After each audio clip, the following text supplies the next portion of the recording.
მეგობარი აქტის შემდეგ კონგრესში დასარეგისტრირებლად ემზადება ქართული კოშმარის არაღიარების აქტიც. ინფორმაციას ჰელსინკის კომისიის თავმჯდომარე ჯო უილსონი ავრცელებს. ქართული ხალხის მხარდამჭერი ორივე დოკუმენტის შინაარსი შეჯერებულია და განხილულია სენატორებთანაც, რაც იმის მოლოდინს აჩენს, რომ ორივე დოკუმენტი კონგრესის ორივე პალატაში მალე იქნება დამტკიცებული. თათია წოწონავა ჩაგურთვება ამ თემით, გისმენთ თათია.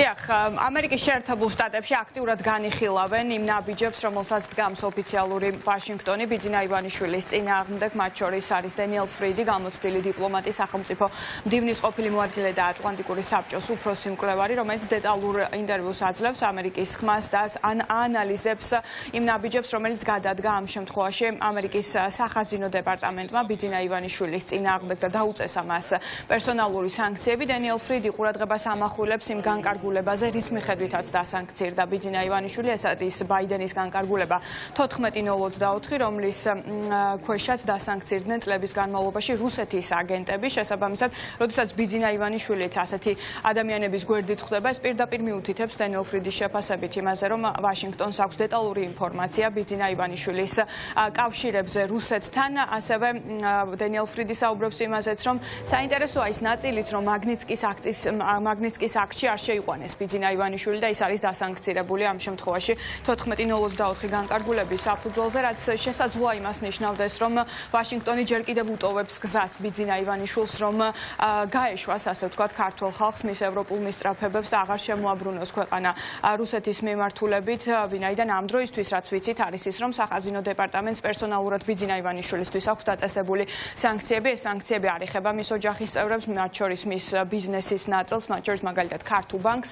შესაბამისად, დრო ჯერ კიდევ აქვს ბიძინა ივანიშვილს, რომ მიიღოს გონივრული გადაწყვეტილება, ფიქრობს დენიელ ფრიდი. ძალიან საინტერესო ინტერვიუ აქვს მას ამერიკის ხმასთან და შეგვიძლია ახლა მოვისმინოთ მთავარი გზავნილები.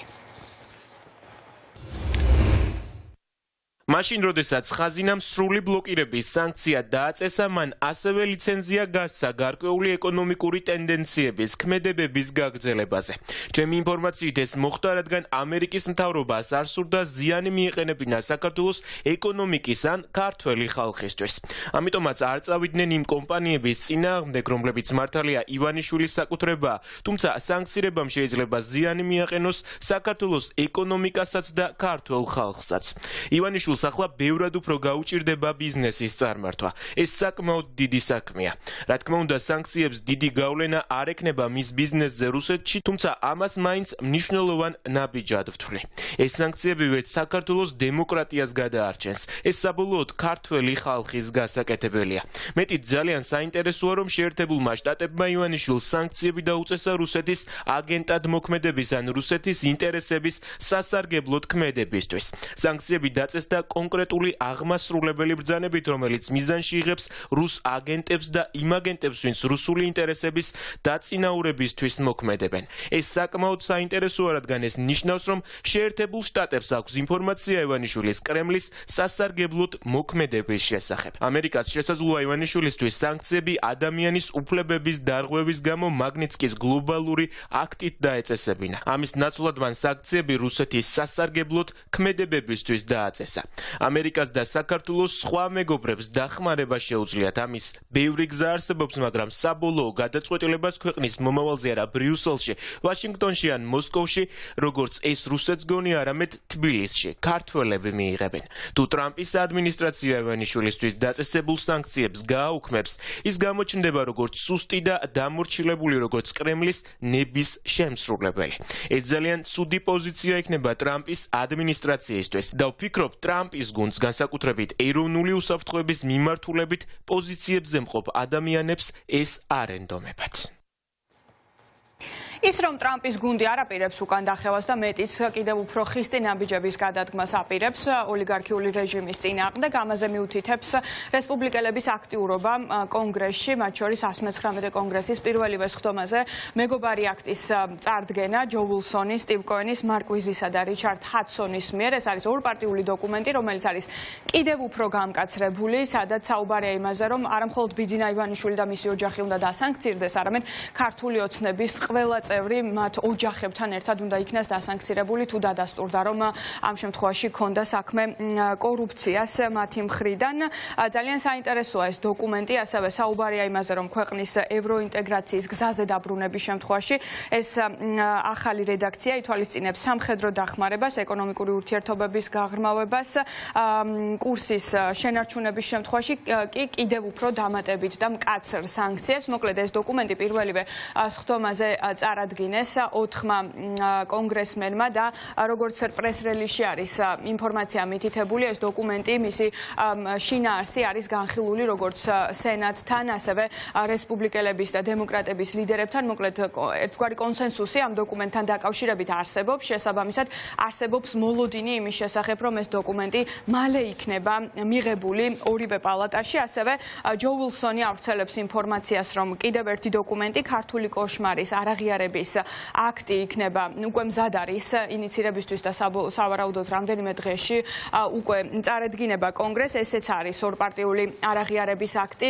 ფორმალურად მისი ავტორი არის სტივ კოენი, თუმცა ორპარტიული მხარდაჭერა აქვს ამ დოკუმენტს, რაც ასევე ითვალისწინებს იმას, რომ ამერიკის შეერთებულმა შტატებმა ივანიშვილის რეჟიმი არ უნდა აღიაროს. მოკლედ ძალიან საინტერესო პროცესები მიმდინარეობს ამერიკის საკანონმდებლო ორგანოში, რაც ოპოზიციისთვის არის პირდაპირი დასტური იმის, რომ ოფიციალური ვაშინგტონი, ამერიკის შეერთებული შტატები არც ერთი ადმინისტრაციის პირობებში არ აპირებს ქართველი ხალხის მიტოვებას. მეგობარი აქტი არის ხაზგასმა იმის, თუ რა მნიშვნელობას ანიჭებს ამერიკის შეერთებული შტატები საქართველოსთან მეგობრობას და ქართველი ხალხის ბრძოლას თავისუფლებისთვის. მეგობარი აქტი არის ის კიდევ ერთი დასტური, რომ ამერიკის შეერთებული შტატები არ აპირებს მიატოვოს ქართველი ხალხი და ქართული სახელმწიფო. ჩვენი თანასწორი და თანამშრომლოვანი მეგობრობა და პარტნიორობა აუცილებლად გაგრძელდება მას შემდეგ, რაც ქართული ოცნება არ იქნება ხელისუფლებაში. ეს არის ზემოქმედების სწორი ბერკეტი და დასავლურ განვითარებულ სამყაროს ზემოქმედების ბერკეტად, დემოკრატიული ზემოქმედების ბერკეტად გააჩნია მხოლოდ სანქციები რუსეთისგან განსხვავებით. რუსეთს ზემოქმედების ბერკეტად აქვს პოლონიუმი, ნავიჩოკი და ტყვია, დასავლურ სამყაროს სანქციები, რაც არის დემოკრატიული ზემოქმედების ფორმა.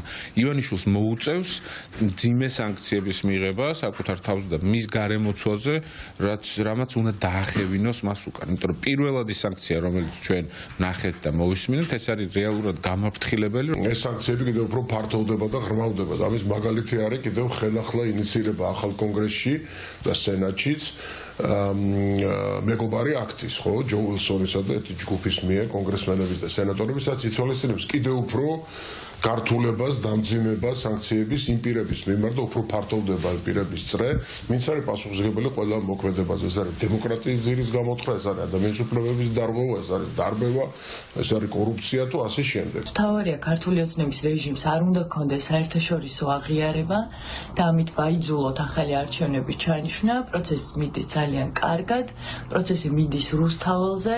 იქ დგომი მოქალაქეები ვიმარჯვებთ. რა სახით და რა ფორმით მოხდება არაღიარება, ეს ყველა ჩვენმა მეგობარმა ქვეყანამ ინდივიდუალურად უნდა გადაწყვიტოს. ყველაზე მნიშვნელოვანი რაც არის, შიდა ლეგიტიმაცია მათ არ აქვთ და მათ არ აქვთ გარე ლეგიტიმაცია.